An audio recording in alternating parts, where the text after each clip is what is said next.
अब हम लोग आते हैं अलजेब्रा ऑफ कंटिन्यूअस फंक्शंस पे। देखो थ्योरम क्या है।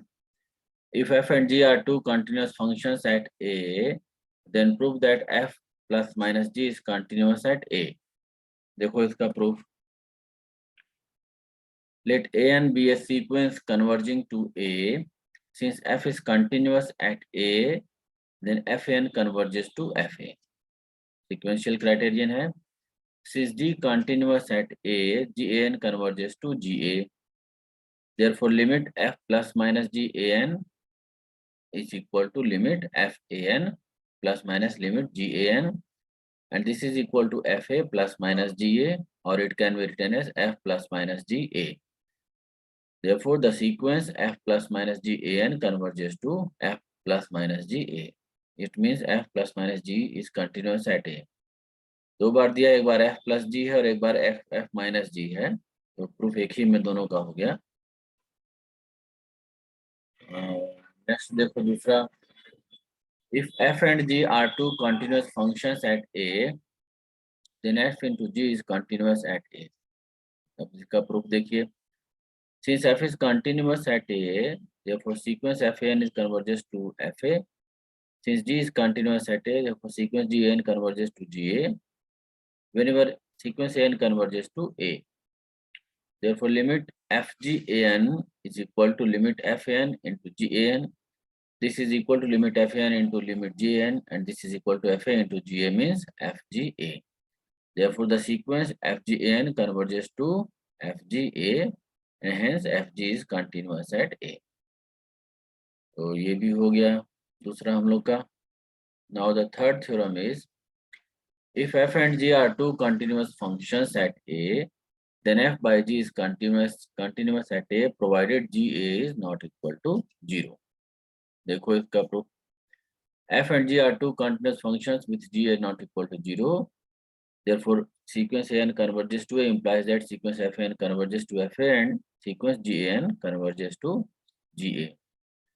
Now limit f by gan is equal to limit fan by gan. This is equal to limit fan by limit gan, and this is equal to fa by ga। Therefore, the sequence f by gan converges to f by ga। तो ये तीन theorem हो गया algebra बताने के लिए continuous function का।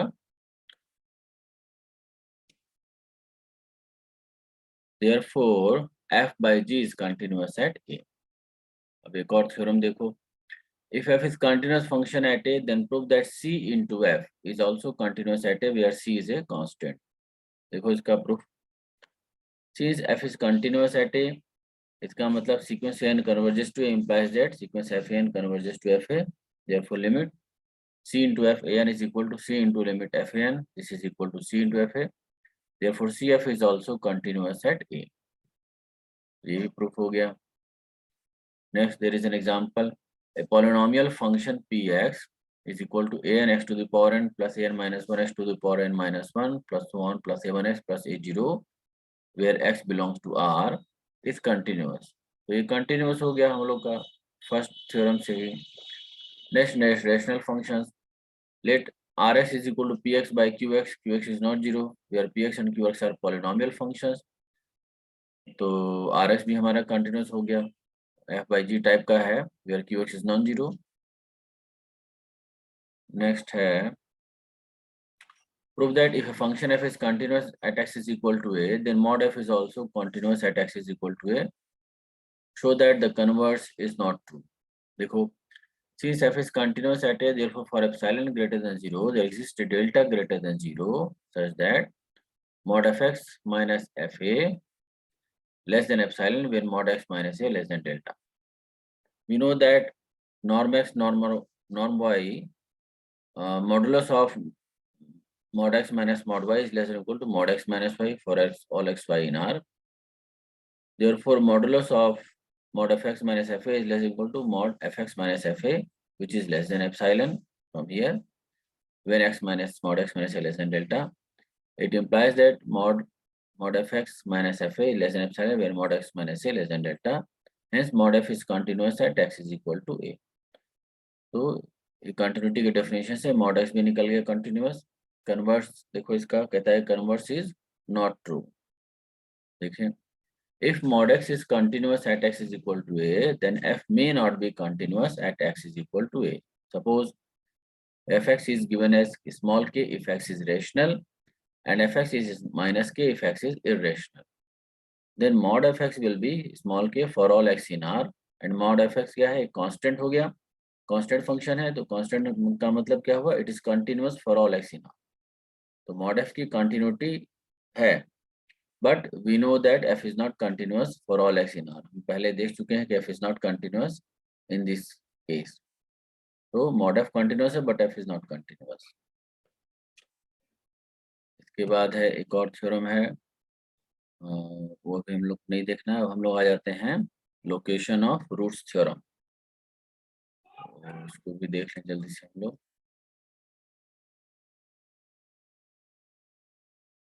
If a function f is continuous on a closed interval ab, fa and fb are of opposite signs, then there exists at least one point c in ab such that fc is equal to 0. देखो proof.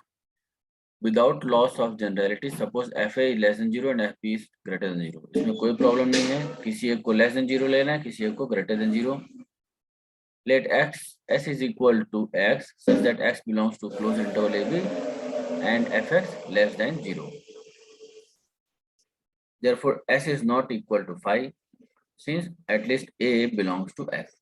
Also, s is bounded above since b is the upper bound of s. Therefore, by completeness property of real, s has the least upper bound. Suppose it is c. Our aim is to prove that fc is equal to 0. ये इसमें कह रहा है कि such that fc is equal to 0, ये हमें prove करना है. Let if possible fc be less than 0, then c is not equal to 0. Why? Because fc is greater than 0. Since f is continuous at c, f क्या है, c पर continuous है, so there exists delta greater than 0, so such that fx is less than 0, x belongs to c plus delta, implies fc plus delta by 2 is less than 0. It implies c plus delta by 2 belongs to s, which contradicts the fact that c is least upper bound of s. So fc cannot be less than 0. ये हो गया. Suppose that fc is greater than 0, then c is not equal to a since fa is less than 0. Since f is continuous at c, so there is delta greater than 0 such that fx is greater than 0 for all x in c minus delta c. Since c is equal to LUB of s, there exists t in s such that c minus delta less than t less than c. Now t belongs to s, it implies that ft is less than 0, and since t belongs to c minus delta c, ft will be greater than 0 since f is continuous at c. Again we get a contradiction, hence fc is neither less than 0 nor greater than 0, and therefore fc is equal to 0, and c is not equal to a, and also c is not equal to b. So this is your location of roots theorem. इसका मतलब अगर कोई function f continuous है close interval F A B में और F A B opposite sign का है, तो एक point C, at least one point C मिलेगा such that F C is equal to 0. इसका ग्राफ अगर तुम लोग बनाओगे तो एक पॉइंट लेना एक्स एक्सिस के ऊपर, एक पॉइंट एक्स एक्सिस के नीचे, और एक कंटिन्यूअस है, तो दोनों पॉइंट एफ ए और बी एफ बी को मिला देंगे, तो ये जो कर्व है वो एक्स एक्सिस को कट करेगा. जिस पॉइंट पे कट करेगा that point is your c. तो एक पॉइंट आपको at least you will get one point. अगर ये फिर घूम के फिर दोबारा आएगा then you will get 3 points. तो इस तरह से आपको कम से कम एक पॉइंट और जरूर मिलेगा such that F C is equal to 0. इसके बाद है इंटरमीडिएट मीन वैल्यू थ्योरम है, इसको भी हम लोग जल्दी से देख लेंगे और फिर तुम लोग अपना नोट करना. Intermediate mean value theorem.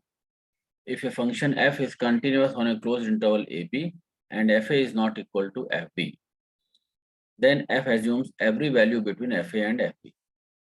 fa fb बराबर नहीं है, यानी कि suppose fa is here and fb is here, और ये फंक्शन कंटिन्यूअस है तो एफ ए और एफ बी के बीच में सारी वैल्यूज होंगी। प्रूफ देखो, let xi belongs to closed interval A B such that F A less than F xi less than F B. Consider the function h on closed interval a b such that hx is equal to fx minus fj. Now h is continuous on closed interval a b and ha is equal to fa minus fj less than 0 and hb is equal to fb minus fj greater than 0. Therefore ha and fb they are of opposite signs. It means there exists c in open interval a b. अभी पीछे वो root location of root theorem से देखे such that hc is equal to 0. तो hc is equal to 0 means fc is equal to fj. पीछे hx is equal to fx minus fj में x की जगह c ले लो और hc is equal to 0 means fc is equal to fj. इसका मतलब ये प्रूफ हो गया हमारा। Next, converse of intermediate value theorem need not be true. For example let fx is x for 0 less than or equal to x less than 1 and fx equal to x minus 1 for 1 less than or equal to x less than or equal to 3. Then fx assumes every value between f0 equal to 0 and f3 is equal to 2 as x moves through 0 to 3 but f is not continuous on closed interval 0 to 3. क्यों? क्योंकि x is equal to 1 पे इसकी continuity break हो जाती है। Intermediate mean value theorem guarantees only the existence of the number c. It does not tell us how to find it. Also, this c is not unique. तो इतना इसमें तुम लोग देख लो, कोई प्रॉब्लम अगर लग रही है तो मुझे पूछो, अदरवाइज इसको तुम लोग पूरा नोट करो।